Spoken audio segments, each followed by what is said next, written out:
जैसे कि आप लोग देख रहे हैं कि हम लोगों ने अभी तक वाटर की डिफरेंट प्रॉपर्टीज को ऑब्जर्व किया था, जिसमें हमने उसको एक एक्सीलेंट सॉल्वेंट कहा था, और उसके बाद हमने वाटर की एक्चुअली आयोनाइजेशन की बात की थी कि प्योर वाटर के अंदर अगर आपने प्रोटॉन्स की कंसंट्रेशन या हाइड्रोक्साइड आयन की कंसंट्रेशन को कैलकुलेट करना है, तो आपको पहले ये पता होना चाहिए कि आपके पास मैम आपकी प्योर। आवाज बहुत कम आ रही है। Very good.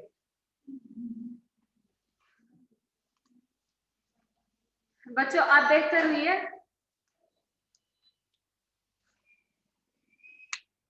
अब बेहतर हुई है या वैसी आ रही है? यस मैम अब क्लियर है।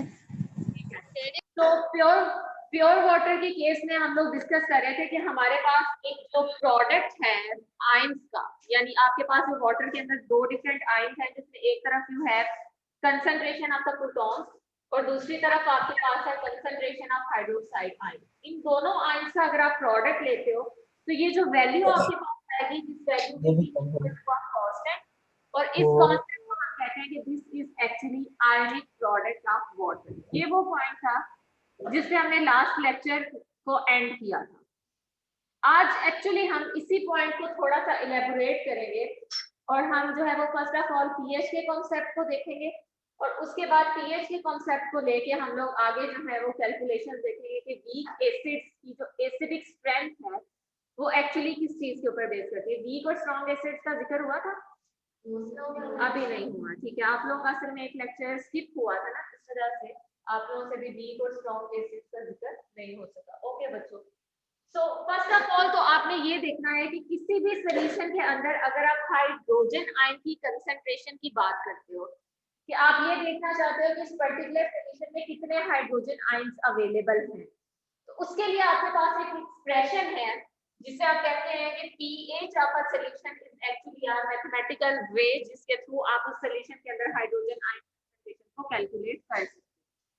सपोज किसी सॉल्यूशन में आपके पास हाइड्रोजन आयन कंसंट्रेशन आ रही है कि इस टाइम इस सॉल्यूशन के अंदर you have hydrogen ion concentration of 10⁻⁻10, तो आप इससे इसकी पीएच को कैलकुलेट कर सकते हो कि आपने अगर पीएच को कैलकुलेट करना है तो pH is actually negative log of hydrogen ion concentration.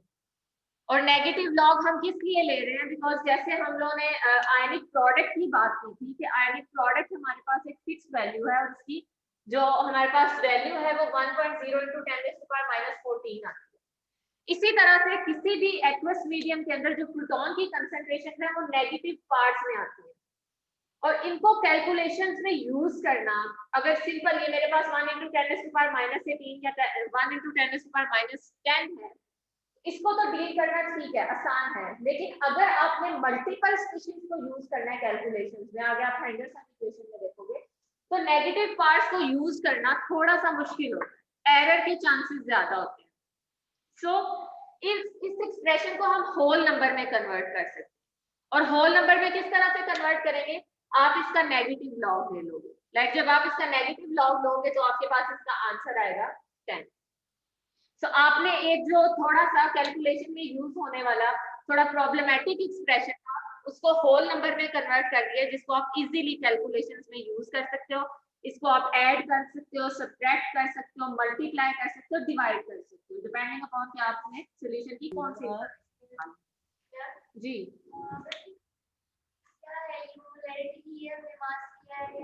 Molarity moles पर डीएमसी, ठीक है, कि कितने उसकी है वो इक्विवेलेंट्स अवेलेबल है, concentration is equal to molarity.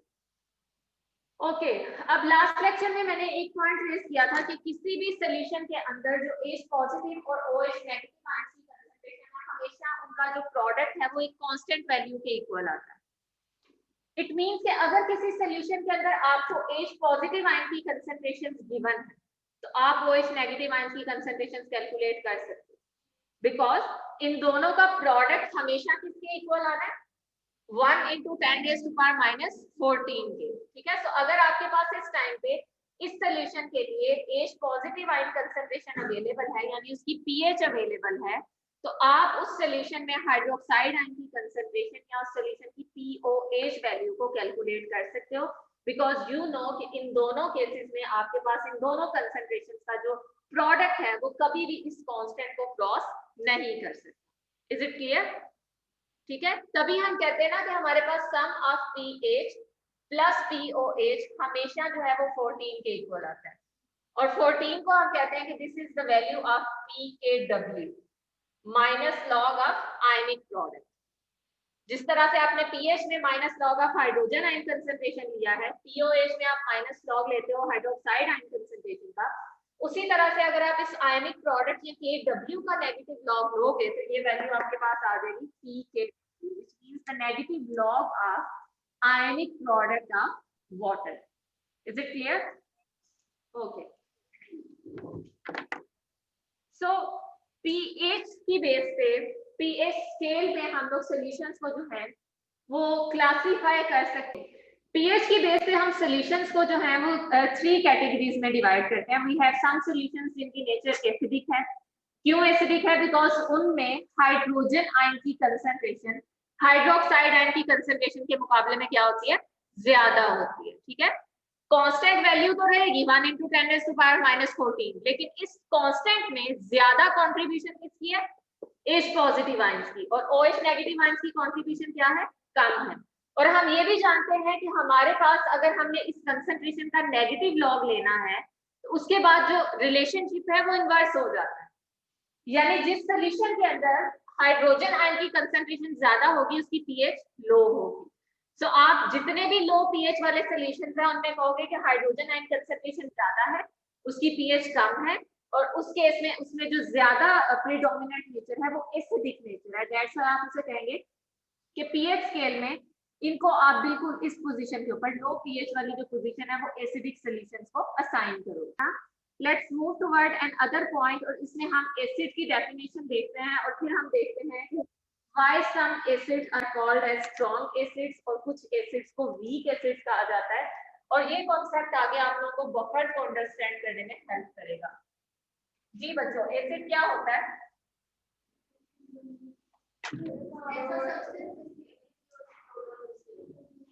Acid is any species जो कि किसी मीडियम के अंदर प्रोटॉन को क्या कर सकती है? रिलीज कर सकती है, और यूजुअली उस मीडियम को हम कहते हैं कि एक्वस मीडियम। और बेस कोई ऐसी स्पीशीज है जो कि प्रोटॉन को क्या कर सकती है? एक्सेप्ट कर सकती है। सो एसिड के आगे मैं लिख देती हूँ कि acid is actually proton donor.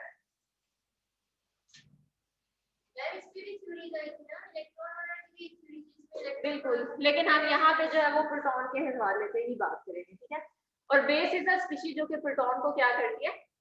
Accept करती है। So proton donors are actually acidic species और acidic groups, and proton acceptors are actually basic groups और द बेसिक स्पीशीज। अब एसिड्स को समटाइम्स हम फर्दर सब क्लासिफाई करते हैं कि there are some acids which are strong in nature, strong acids, and there are some acids which are weak acids. Strong acids ऐसे acids होते हैं कि जिनको आप जैसे ही solution के अंदर ऐड करते हो, इनमें जितने प्रोटॉन्स अवेलेबल होते हैं ये फौरी तौर पे रिलीज कर देते हैं, यानी इनकी प्रोटॉन को डोनेट करने की एबिलिटी बहुत फास्ट होती है। ये कुछ सोचते नहीं है, कोई ऐसी फोर्स नहीं है जो इनकी प्रोटॉन को रिलीज करने में जो है वो पहले इस पैरामीटर्स को अंडरस्टैंड करेगी, बल्कि जैसे इनके लिए किसी भी एक्वस मीडियम में आपने इनको ऐड किया, ये अपना प्रोटॉन लूज करेंगे और उसको रिलीज कर देंगे मीडिया, और ये रिएक्शन मैं कह रही हूँ कि रिवर्सिबल नहीं होता।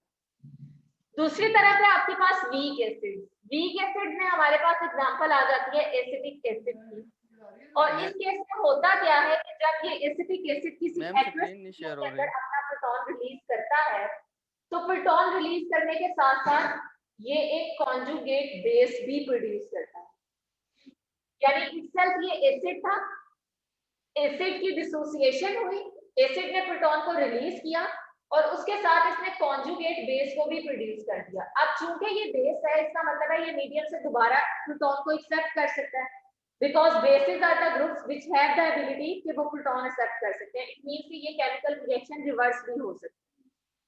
सो वीक एसिड्स ऐसे एसिड्स होते हैं जो कि कंडीशंस के हिसाब से अपना प्रोटॉन रिलीज करते हैं। कुछ कंडीशंस में ये अपना प्रोटॉन रिलीज कर देंगे और डीप्रोटोनेटेड फॉर्म में चले जाएंगे। डीप्रोटोनेटेड फॉर्म वो फॉर्म होती है जिसमें इन्होंने अपना प्रोटॉन रिलीज कर दिया होता है, डीप्रोटोनेटेड फॉर्म। और कुछ कंडीशन में ऐसे होता है कि इनकी जो कॉन्जुगेट बेस है वो दोबारा से प्रोटॉन को एक्सेप्ट करती है और प्रोटोनेटेड फॉर्म में चली जाती है। अब थोड़ा सा आपको समझ में आया कि वीक एसिड्स को बफर के तौर पे क्यों यूज किया जाता है? बिकॉज मीडियम के अंदर प्रोटॉन्स की कंसंट्रेशन अगर ज्यादा होगी तो ये उन प्रोटॉन्स को न्यूट्रलाइज करने में यूज, पीएच का चेंज नहीं आने देंगे। बिकॉज हमें पता है कि अगर प्रोटॉन की कंसंट्रेशन कम या ज्यादा हुई तो उसकी वजह से पीएच भी डिस्टर्ब होगी, ऐसा ही है ना। सो वीक एसिड्स को यूजुअली हम एज अ बफर के तौर पे यूज करते हैं, और इनका जो बफरिंग मैकेनिज्म है उसको मैं अभी थोड़ी देर में एक्सप्लेन करूंगी। लेकिन यहाँ तक आपने इन पॉइंट्स को क्लियर करना है कि स्ट्रॉन्ग एसिड्स और वीक एसिड्स में एक चीज का डिफरेंस है, और वो डिफरेंस किस चीज का है कि स्ट्रॉन्ग एसिड्स हमेशा जो है वो जिस भी मीडियम में जाएंगे फौरी तौर पे अपना प्रोटॉन रिलीज कर देंगे, लेकिन वीक एसिड्स कुछ खास कंडीशंस में कुछ खास पॉइंट्स के ऊपर प्रोटॉन डोनर के तौर पे एक्ट करेंगे, लेकिन इनका केमिकल रिएक्शन रिवर्सिबल है। इनमें रिलीज होने वाली कॉन्जुगेट बेस वापस प्रोटॉन को एक्सेप्ट करके बेस सॉरी एसिड में कन्वर्ट हो सकती है। समझ आ रही है? अब ऐसी कौन सी फोर्स है या इस एसिड को कैसे पता चलेगा कि अब मैंने प्रोटॉन रिलीज करना है? आखिर वो कौन सी फोर्स है या वो कौन सा पैरामीटर है जो इस एसिड की स्ट्रेंथ को डिफाइन करेगा? This constant is K equilibrium constant. यानी आपके पास इस केमिकल रिएक्शन का जो इक्विलिब्रियम कांस्टेंट है which is actually the product of the concentration of reactants over concentration of undissociated acid. आप लोगों को नजर आ रहा है? सो इस केस में ये जो K इक्विलिब्रियम कांस्टेंट है यानी concentration of reactants and concentration of the products are the molecules, या आप कह रहे हैं आर द फैक्टर्स जो कि इस एसिड को बताएंगे कि इस टाइम प्रोटॉन रिलीज करने की जरूरत है या प्रोटॉन डोनेट करने की जरूरत है। फॉर एग्जांपल अगर मीडियम के अंदर प्रोटॉन्स की डेफिशिएंसी हो रही है, कोई बेस आपने ऐड की है और प्रोटॉन उस बेस को न्यूट्रलाइज करने में यूज हो रहे हैं, तो इस टाइम पे ये एसिड डिसोसिएट होगा और प्रोटॉन्स जो यहाँ से कम हो रहे हैं, जो मीडियम में से खत्म हो रहे हैं, उनको रीजनरेट करता जाए। और दूसरी तरफ अगर इस केमिकल रिएक्शन का इक्विलिब्रियम इस तरह से डिस्टर्ब होता है कि आपके पास जो प्रोटॉन्स हैं उनकी कंसंट्रेशन बहुत ज्यादा हो जाती है, प्रोटॉन्स की कंसंट्रेशन जरूरत से ज्यादा हो गई है, तो इस केस में एक्स्ट्रा प्रोटॉन्स को एडजस्ट करने के लिए कॉन्जुगेट बेस उसके साथ रिएक्ट करेगी और अनडिसोसिएटेड एसिड बना देगी। So actually concentration of the reactants and concentration of the products, यानी K equilibrium is the parameter और the force जो कि डिसाइड करेगी कि इस पर्टिकुलर मोमेंट में एसिड ने प्रोटॉन रिलीज करना है या नहीं।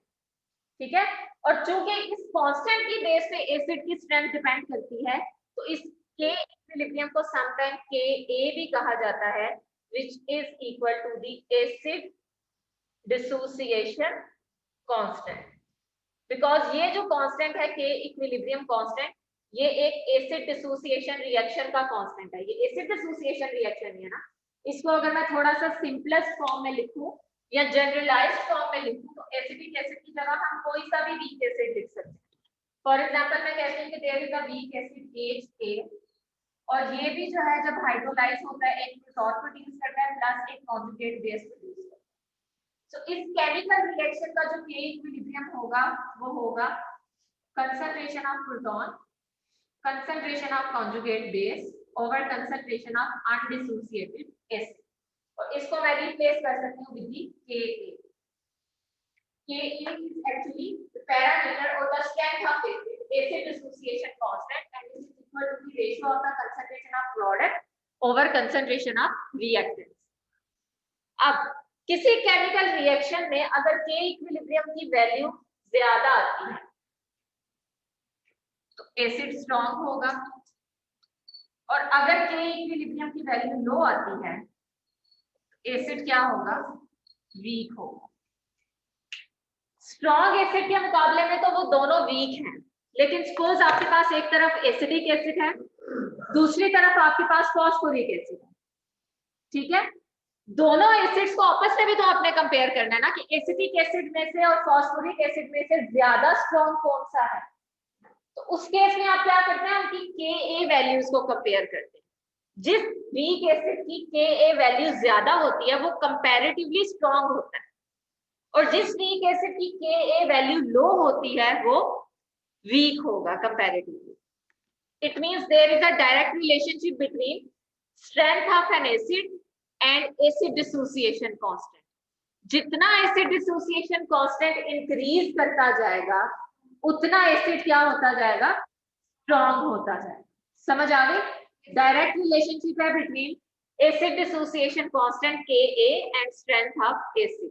लेकिन बिल्कुल उसी तरह जैसे हम पीएच के नेगेटिव लॉग लेते हैं हाइड्रोजन आयन कंसंट्रेशन का, पीओएच के केस में नेगेटिव लॉग लेते हैं हाइड्रोक्साइड आयन कंसंट्रेशन का, पीकेडब्ल्यू के केस में हम नेगेटिव लॉग लेते हैं आयनिक प्रोडक्ट ऑफ वाटर का। उसी तरह से अगर आप इस Ka का नेगेटिव लॉग लोगे तो इट विल बी pKa, और pKa के केस में आपका रिलेशनशिप क्या हो जाएगा, इनवर्स हो जाएगा। यानी अगर आपको दो एसिड्स दिए जाते हैं और उनमें से पूछा जाता है कि इसमें से स्ट्रॉन्ग एसिड कौन सा होगा और वीक एसिड कौन सा होगा, तो Ka अगर आपको गिवन है तो आपने डायरेक्ट रिलेशनशिप से बताना है, और अगर pKa वैल्यूज गिवन है तो इनडायरेक्टली बताना है। लाइक जिस एसिड की pKa वैल्यू ग्रेटर होगी वो वीक होगा, और जिसकी pKa वैल्यू लो होगी वो क्या होगा, स्ट्रॉन्ग। स्ट्रॉन्ग एसिड्स और वीक एसिड्स के बाद नेक्स्ट हम मूव करते हैं, इनकी स्ट्रेंथ भी हमने देख ली। अब हम टाइट्रेशन कर्व की बात करते हैं कि वीक एसिड्स की टाइट्रेशन कर्व से हमें क्या क्या इंफॉर्मेशन मिल सकती है। टाइट्रेशन होती क्या है,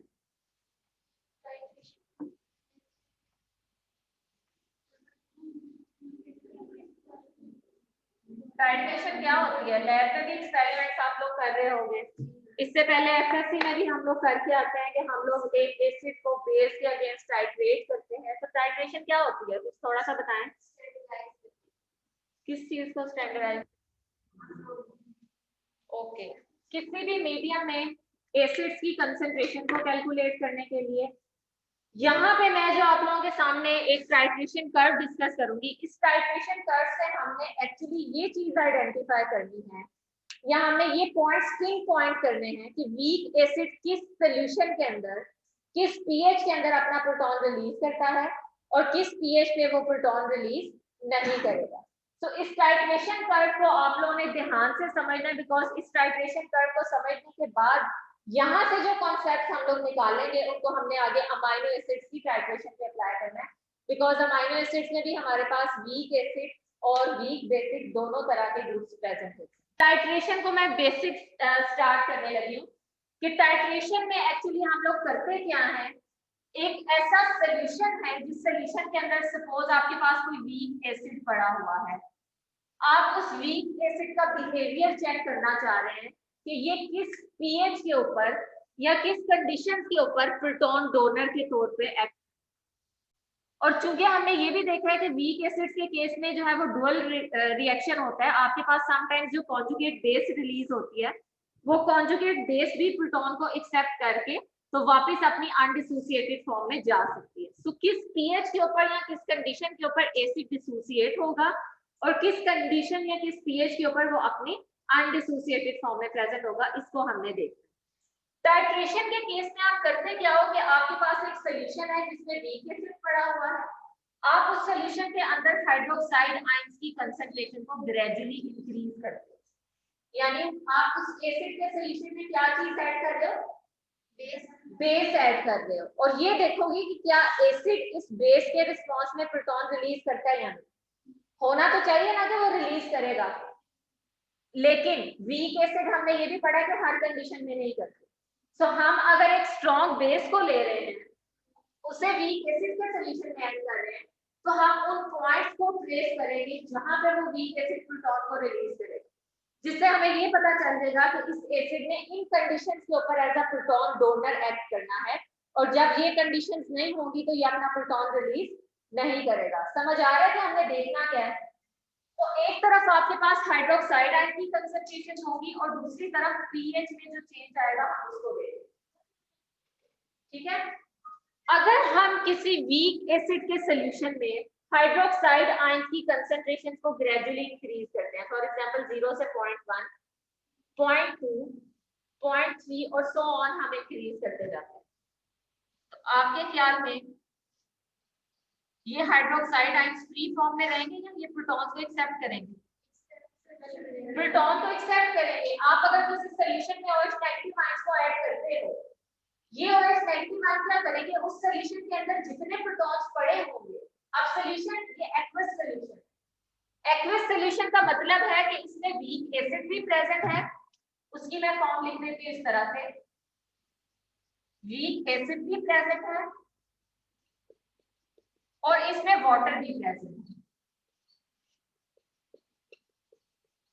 ऐसे है ना, इसमें ये दोनों चीजें प्रेजेंट है। You have an aqueous solution of weak acid which means कि इसमें एसिड भी है और इसमें वाटर भी है, आपके पास ये आयन इसमें प्रेजेंट हो सकते हैं थ्योरेटिकली। जब आप OH नेगेटिव आयन एंटर करते हो तो होता क्या है, अभी एसिड अपनी अनडिसोसिएटेड फॉर्म में यानी एसिड के आयंस प्रोड्यूस नहीं हुए, लेकिन वाटर आयोनाइज्ड फॉर्म में प्रेजेंट है।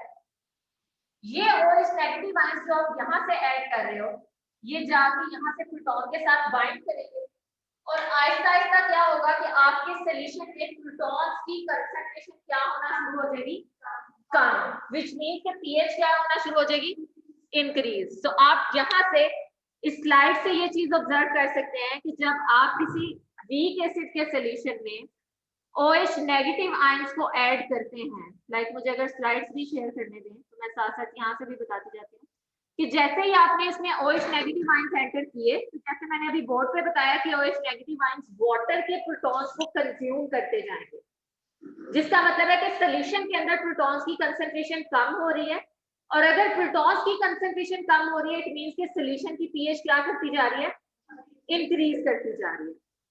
अब होना तो ये चाहिए कि एसिटिक एसिड को अपना प्रोटॉन रिलीज कर देना चाहिए, क्योंकि ये एक एसिड है और मीडियम में प्रोटॉन्स की कंसंट्रेशन कम हो रही है, तो एसिटिक एसिड को चाहिए कि इसके पास जो प्रोटॉन्स है वो रिलीज कर दे ताकि पीएच चेंज ना हो, पीएच अपनी उसी रेंज के अंदर रहे। लेकिन आप ये चीज ऑब्जर्व कर रहे हैं कि इनिशियली जब आपने 0.1 मोलर OH नेगेटिव आयंस डाले, स्लाइड्स को देखिएगा प्लीज, इनिशियली जब आपने 0.1 मोलर हाइड्रोक्साइड आयंस डाले तो सॉल्यूशन की पीएच अचानक से 1 2 3 4 तक चली गई है, विच मीन्स कि इस कंसंट्रेशन के ऊपर या इस पीएच के ऊपर एसिटिक एसिड अपनी अनडिसोसिएटेड फॉर्म में प्रेजेंट है, वो प्रोटॉन रिलीज नहीं कर रहा। अगर एसिटिक एसिड प्रोटॉन रिलीज करता तो मीडियम की पीएच चेंज नहीं होनी थी, बिकॉज जितने प्रोटॉन्स OH नेगेटिव आयन ने एक्वस मीडियम के कंज्यूम किए हैं वो प्रोटॉन एसिटिक एसिड ने रिलीज कर दे, ऐसा ही होना था ना।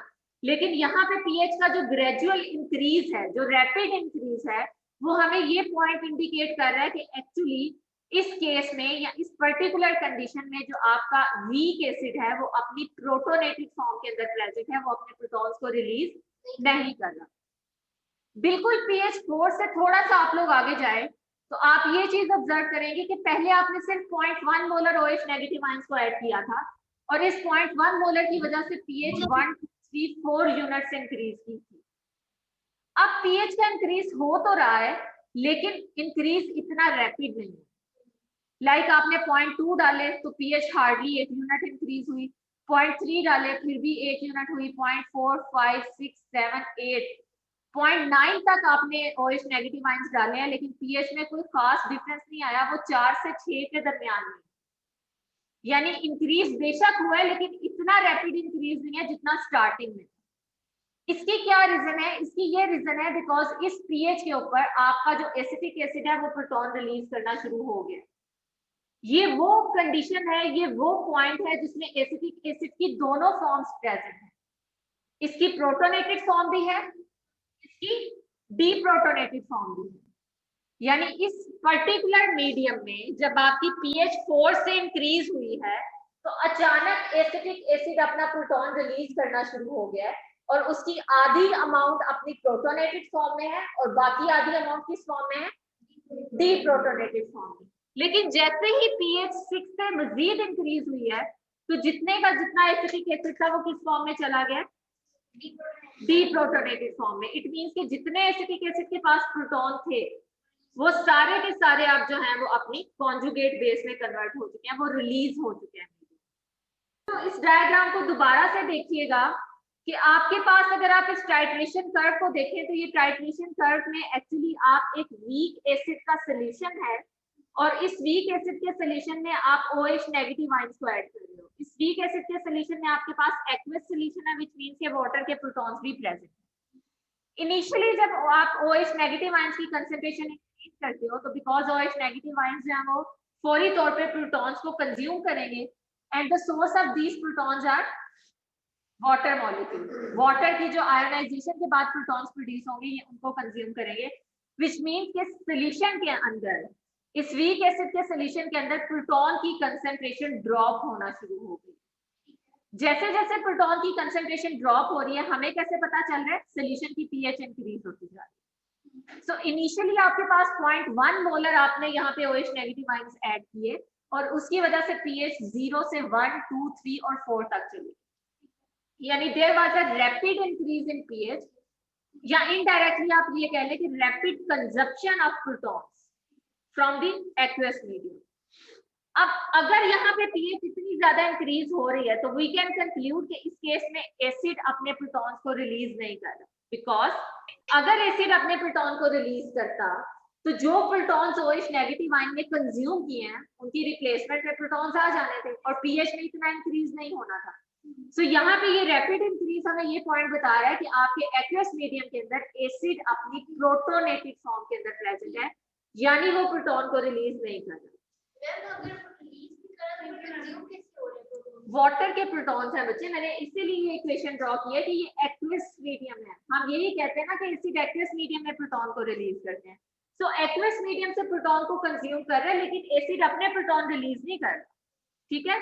अब जैसे ही पीएच 4 से थोड़ा सा ऊपर गई है तो आप ये चीज ऑब्जर्व कर रहे हैं कि पहले से 0.1 molar OH negative ions add करने से पीएच 4 तक चली, 0.2 ऐड करने से 8 पे जानी चाहिए थी, लेकिन आप OH नेगेटिव आयंस की कंसंट्रेशन को इंक्रीज करते हैं 0.2, 0.3, 0.4, 6, 7, 8 और इवन 9 तक चले जाते हैं और आपकी पीएच बेशक इंक्रीज हो रही है लेकिन वो इंक्रीज इतना रैपिड नहीं।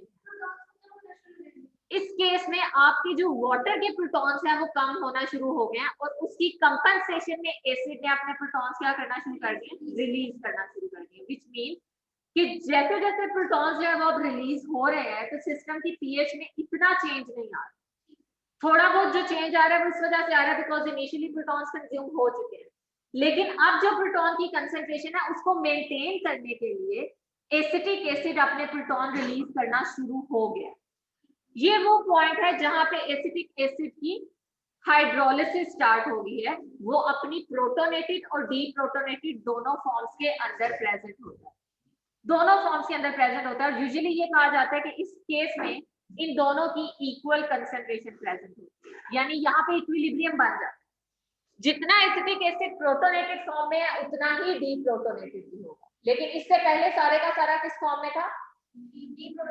प्रोटोनेटेड फॉर्म में, और जैसे ही पीएच इससे ज्यादा हो जाएगी वो किस फॉर्म में चला जाएगा? डीप्रोटोनेटेड फॉर्म में। अब इस कर्व को माइंड में रखते हुए मैं आप लोगों के सामने एक चीज कंक्लूड करती हूँ या एक पॉइंट मैं यहाँ पे लिखती हूँ कि वीक एसिड, अगर आप एसिटिक एसिड की pKa वैल्यू की बात करते हैं, इसको मैं एक जनरल से यहाँ पे भी ड्रॉ कर देती हूँ ताकि आप लोगों के लिए समझने में आसानी हो।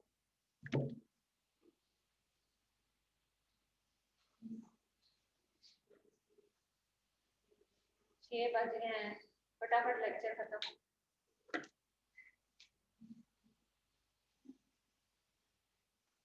ओके बच्चों, ये एक रफ सा स्केच है, इसमें आप ये देखें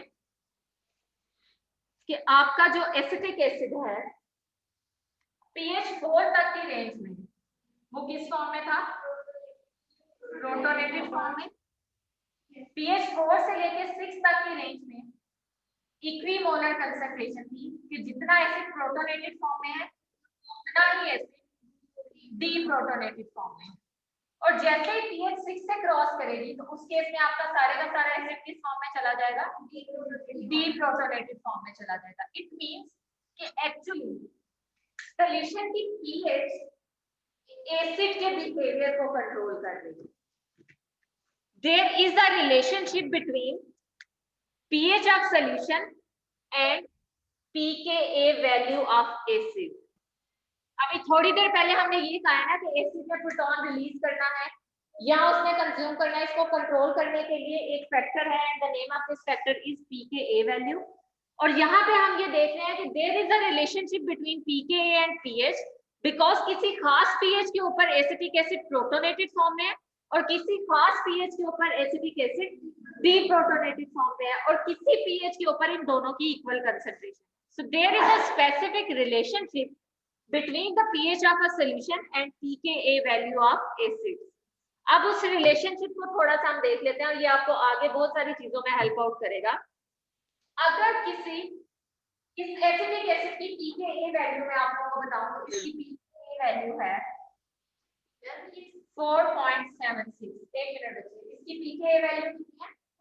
4.76। Ka वैल्यू अगर आप देखें तो 1.02 10 to the power minus 4 something आएगी, तो ये आपके पास आएगा 4.76 जब आप इसका नेगेटिव लॉग हो। अगर सॉल्यूशन की pH एसिड की pK वैल्यू से कम हो तो एसिड के फॉर्म में प्रेजेंट होगा प्रोटोनेटेड फॉर्म। यानी अगर आपने एसिटिक एसिड को किसी सॉल्यूशन में ऐड किया है जिसकी pH क्या है 2, एसिटिक एसिड प्रोटॉन रिलीज नहीं करेगा, बिकॉज हमने टाइट्रेशन कर से ये चीज कंक्लूड कर ली है कि वीक एसिड ने प्रोटॉन तभी रिलीज करना है जब उस सॉल्यूशन की जो pH वैल्यू है वो उस एसिड की pKa वैल्यू से या तो उसके इक्वल हो या उससे ज्यादा हो। पहला पॉइंट जो मैंने कंक्लूड किया वो मैंने ये किया है कि अगर किसी सॉल्यूशन में pH वैल्यू सॉल्यूशन की pH वैल्यू एसिड की pK वैल्यू से कम है, pH is low than pKa value, तो एसिड जो है वो किस फॉर्म में होगा? प्रोटोनेटेड फॉर्म में। फिर हम ये देखते हैं कि जैसे जैसे सॉल्यूशन की pH उसकी pK वैल्यू के करीब आती है तो एसिड प्रोटॉन रिलीज करना शुरू करता है। ठीक है, आहिस्ता आहिस्ता रिलीज करता जाता है। तो हम ये चीज भी कह सकते हैं कि जब सॉल्यूशन की pH pK वैल्यू के इक्वल हो तो एसिड जो है अपना प्रोटॉन रिलीज करेगा। अगर pH वैल्यू ज्यादा हो pKa वैल्यू से तब भी एसिड प्रोटॉन रिलीज करेगा, क्योंकि इस pH से जैसे ही हम आगे मूव किए हैं एसिटिक एसिड अपना प्रोटॉन रिलीज करता जा रहा है।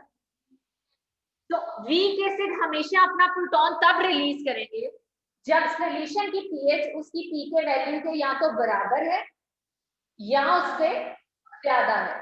अगर सॉल्यूशन की pH उसकी pK वैल्यू से कम होगी तो वीक एसिड अपना प्रोटॉन रिलीज नहीं करेंगे।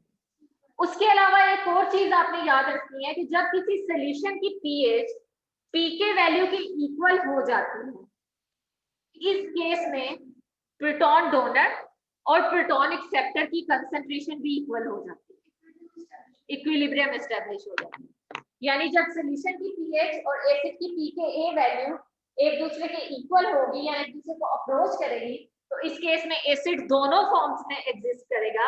वो प्रोटॉन डोनर के तौर पे भी एक्ट करता है और प्रोटॉन एक्सेप्टर के तौर पे भी एक्ट करेगा, कॉन्जुगेट बेस भी प्रोड्यूस करेगा। लेकिन जब सॉल्यूशन की pH pK वैल्यू से बहुत ज्यादा एक्सीड कर जाए तो सारे का सारा एसिड अपनी डीप्रोटोनेटेड फॉर्म के अंदर प्रेजेंट होगा। सो ये वाला पोर्शन जिसमें प्रोटॉन डोनर और प्रोटॉन एक्सेप्टर दोनों स्पीशीज एग्जिस्ट करती हैं, इसे हम कहते हैं बफरिंग जोन। बफरिंग जोन ये वो पॉइंट है जिसमें आपका acid weak acid as a buffer act कर सकता है। क्यों बफर के तौर पे एक्ट कर सकता है? इसमें दोनों ग्रुप्स हैं, इसमें एसिड भी है और इसमें बेस भी है। इस रीजन से ऊपर या इस रीजन से नीचे आप चले जाओ तो आपके पास सिर्फ एक स्पीशीज एग्जिस्ट कर रही है जो कि या तो प्रोटॉन को डोनेट कर सकती है या प्रोटॉन को एक्सेप्ट कर सकती है। इसलिए इन दोनों पॉइंट्स के ऊपर आपका ये जो एसिड है ये बफर के तौर पे वर्क नहीं कर सकता। बफरिंग रीजन आपका हमेशा आपकी पीके वैल्यू से 1 यूनिट कम और उसकी पीके वैल्यू से 1 यूनिट ज्यादा होगा। यानी आपके पास यहाँ पे 3.76 से लेके 5.76 तक की जो रेंज है ये क्या होगी? As a buffering point use होगी। जैसे आप इस डायग्राम में भी देख सकते हैं कि आपका जो बफरिंग रीजन है वो 3.76 यानी पीके वैल्यू से 1 मिनट कम और पीके वैल्यू से 1 मिनट ज्यादा, ये रेंज होती है जिसमें एसिड ऐसा बफर है। जी बच्चों यहाँ तक कोई ओके बच्चों, अब इस डायग्राम को अगर आप लोग फोकस करो तो यहाँ पे आप देख सकते हैं कि we have monoprotic acid, diprotic acid and triprotic acid. Monoprotic acid ऐसे एसिड्स होते हैं जिसमें एट अ टाइम एक ही प्रोटॉन प्रेजेंट होता है, डाइप्रोटिक एसिड में 2 प्रोटॉन्स प्रेजेंट होते हैं और इसी तरह से ट्राइप्रोटिक एसिड में 3 प्रोटॉन्स प्रेजेंट होते हैं। सो जैसे अभी मैंने एक रूल डिवाइस किया, वो रूल मैंने यहाँ पे भी लिखा है, अगर आप इस स्लाइड को देखें कि acid will only donate its proton if it is present in a solution whose pH value is either equal to pKa of acid or greater than pKa। ठीक है, इसका मतलब है कि आपका ये जो एसिटिक एसिड है, अगर इस स्लाइड को थोड़ा सा फोकस करो तो ये जो एसिटिक एसिड है ये इसकी पीके वैल्यू 4.76 है ना, तो ये 4.76 से ऑनवर्ड हमेशा अपनी इस फॉर्म के अंदर प्रेजेंट होगा, डीप्रोटोनेटेड फॉर्म। लेकिन उससे पीछे वाली जो पीएच रेंज है उसमें इसकी प्रीडोमिनेंट फॉर्म कौन सी होगी, प्रोटोनेटेड फॉर्म। उसी तरह से अगर आप नेक्स्ट देखते हो कार्बोक्सिलिक एसिड को, सॉरी कार्बोनिक एसिड को, जो कि एक डाइप्रोटिक एसिड है, इसमें आपके पास 2 प्रोटॉन्स हैं और हर प्रोटॉन की पीके वैल्यू दूसरे प्रोटॉन से क्या है, डिफरेंट है। फॉर एग्जांपल पहले प्रोटॉन की जो पीके वैल्यू है इट इज 3.77, तो पहला प्रोटॉन रिलीज होगा। इट मींस कि जब आपके पास पीएच 3.77 पे आएगी तो ये कार्बोनिक एसिड अपना एक प्रोटॉन रिलीज करके बाइकार्बोनेट आयन की फॉर्म में चला जाएगा। अगर दूसरे एसिड की आप पीके वैल्यू देखो तो वो 10.2 है। इट मींस कि जब तक पीएच 10 तक नहीं जाएगी दूसरा प्रोटॉन कभी भी रिलीज नहीं होगा। सो ये आप फॉर्म्स आप कंपेयर कर सकते हो ना कि what is the relationship between pK value of an acid and the pH of solution. इस पे बेस करते हुए आप लोगों को मैंने 2-3 क्वेश्चंस देने हैं जिसमें मैंने पीएच आगे पीछे करनी है, आपसे पूछना है कि इस केस में एसिड की कौन सी फॉर्म एग्जिस्ट करेगी। सो प्लीज इस टाइट्रेशन कर्व की प्रैक्टिस कीजिएगा, इसको समझिएगा, कहीं पे कोई प्रॉब्लम आती है तो मुझे बताइएगा, क्योंकि इससे बेस करते हुए हम लोगों ने काफी सारे पॉइंट्स हैं वो आगे भी क्लियर करने हैं। Now let's move toward an equation जिसको अप्लाई करके हम एक्चुअली इस टाइट्रेशन कर्व को ठीक साबित कर सकते हैं।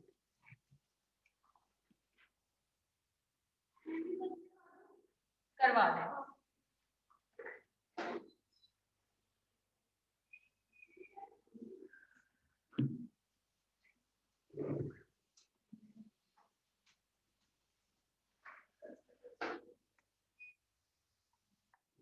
बच्चों अगर किसी को टाइट्रेशन में कोई प्रॉब्लम हुई ना, वीकेंड से पढ़ के आइएगा, मुझे दोबारा बताइएगा, चुप करके किसी ने। तो एसिड डिसोसिएशन कांस्टेंट, जैसे अभी हमने थोड़ी देर पहले कहा है कि किसी भी जनरल एसिड हाइड्रोलिसिस रिएक्शन का जो एसिड डिसोसिएशन कांस्टेंट है उसको हम इस तरह से लिखते हैं कि आपके पास जो हाइड्रोलिसिस के बाद कॉन्जुगेट बेस है उसकी कंसंट्रेशन, प्रोटॉन की कंसंट्रेशन और प्रोटोनेटेड एसिड की कंसंट्रेशन को आप एज अ रिएक्टेंट लेते हो।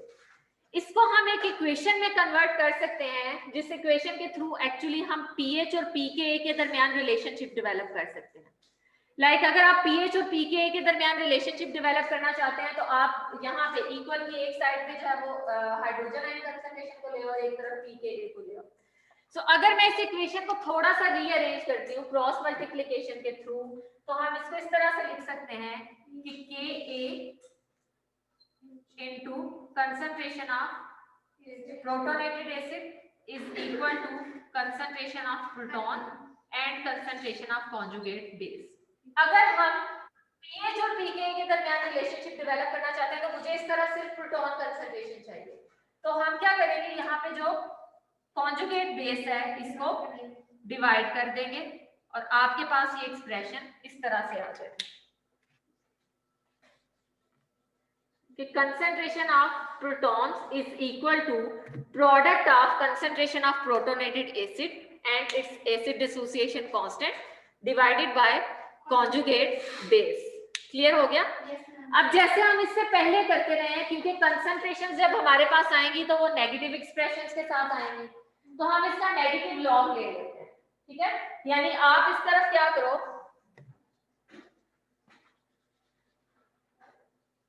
इक्वेशन की दोनों साइड पे आप अगर नेगेटिव लॉग लेते हो तो negative log of proton concentration is equal to negative log of Ka minus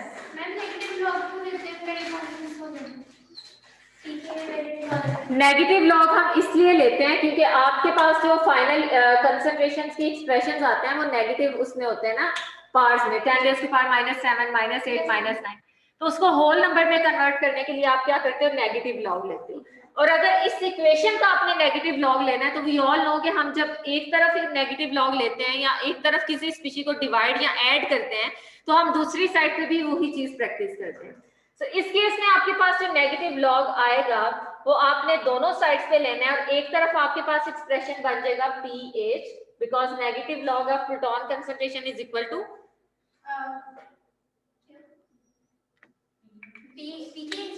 negative log of proton concentration is equal to hydrogen ion concentration. Negative log of hydrogen ion concentration is equal to pH. सब सो रहे हैं. Is equal to okay, and negative log of Ka is equal to pKa. Similarly, negative log of HA और आपके पास जो यहाँ पे base है इसको हम अगर प्लस साइन में कन्वर्ट कर दें, बिकॉज इस केस में ये नेगेटिव इस पूरे एक्सप्रेशन के साथ है ना, आप अगर यहाँ पे PK लगाओगे तो नीचे आपके पास नहीं बचेगा ना, नेगेटिव लॉग नहीं बचेगा।